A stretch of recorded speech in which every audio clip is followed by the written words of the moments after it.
अब दुकान वाले को क्या मालूम कि हमारी दुकानिया में भगवाने घूम रहे हैं भिखमंगा बन के है। जज साहब जो वृंदावन वाले थे वो क्यों विरक्त हो गए? पत्नी ने कहा कि अरे भाई चलो, एक एक केवट की गवाही देने के लिए भगवान गवाह बन के चले गए थे कोर्ट में। केवट ने सेठ का रुपया लौटा दिया था। रुपया लेने के बाद भी सेठ ने कोर्ट में केस कर दिया कि इस केवट ने मेरा पैसा नहीं लौटाया। जज साहब ने केवट से पूछा कि तुमने रुपया लौटाया तो वहां पर कौन था? केवट बोला 3 लोग थे। कौन? सेठ जी, मैं और मेरे राम जी थे, मेरे रघुनाथ जी थे वहां पर। जज समझा रघुनाथ जी नाम का कोई आदमी होगा। अगली तारीख पर रघुनाथ जी के आने का गवाही देने के लिए सम्मन भिजवा दिया जज साहब ने। अब कोर्ट का संतरी पहुंचा गांव में, केवट जी गांव में, रघुनाथ जी कहां है, रघुनाथ जी कहां है? रघुनाथ जी हो तब न मिले। एक आदमी ने कहा देखो रघुनाथ नाम का आदमी तो नहीं है, रघुनाथ जी का मंदिर एक है जहां केवट रहता है। मंदिर के बाहर पुजारी जी बैठे थे। संतरी ने पूछा कि रघुनाथ यहीं रहता है क्या? पुजारी जी बोले हाँ भीतर रहते हैं। ये पकड़ो, उसके नाम का संबंध है, इतने तारीख को गवाही देने पहुंचेगा कोर्ट में। अब पंडित जी सोचे जब भगवान गवाह बनने के लिए तैयारे हो गए हैं तो हम कौन होते हैं बीच में रोकने वाले।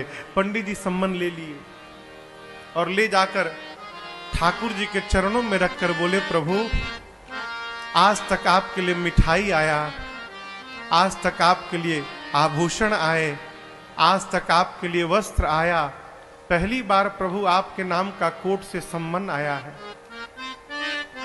और बहुत विश्वास करके उस केवट ने जज के सामने आपका नाम लिया होगा प्रभु, उसका विश्वास टूटने मत दीजिएगा। जिस दिन तारीख थी ना उस दिन पंडित जी सबसे सुंदर कपड़ा ठाकुर जी को पहनाए। क्यों? आज ठाकुर जी कोर्ट में पहुंचेंगे तो भगवान सुंदर लगने चाहिए। भगवान फटा पुराना कपड़ा पहने, लाठी पकड़े, बूढ़ा स्वरूप बना के हाथ ऊपर करके हम ही रघुनाथ है पहुंच गए। और ऐसी गवाही दिए कि पहली हियरिंग में ही केस समाप्त।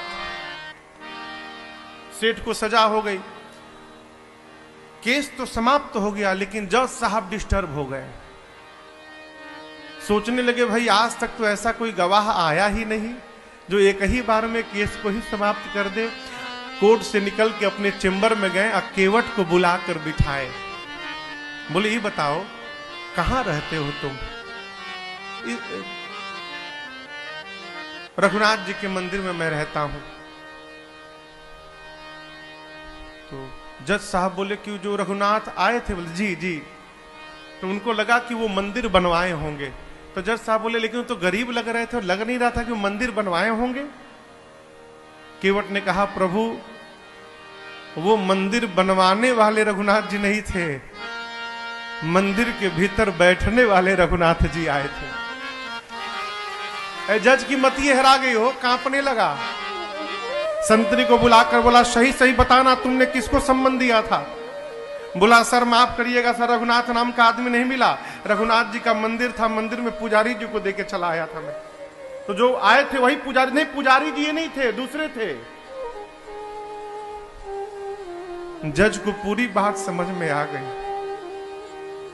घर गया और दरवाजा बंद करके जज साहब रोने लगे।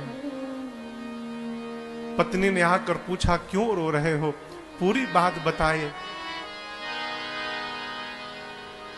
पत्नी ने कहा इसमें रोने की कौन सी बात है? अरे मान लो धोखे में ही दर्शन हुआ, तुम तो भाग्यशाली हो, तुमको दर्शन तो मिला, नाचना चाहिए। बोले इसलिए नहीं रो रहा हूं कि राम जी चले गए, इसलिए नहीं रो रहा हूं, मैं इसलिए रो रहा हूं अरे कुर्सी पे बना जज मैं बैठा रहा, जगदीश खड़े समझाते रहे। जिनकी अदालत में पूरी दुनिया जाकर खड़ी होती है, आज उनको मैंने अपनी अदालत में खड़ा कराया।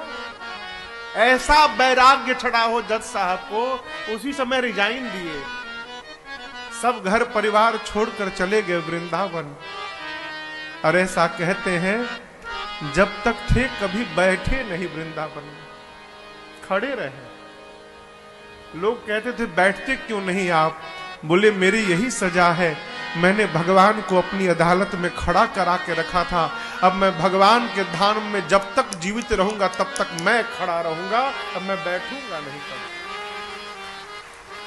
भगवान किसी रूप में आ सकते हैं माई बाप, आपकी आस्था वैसी होनी चाहिए।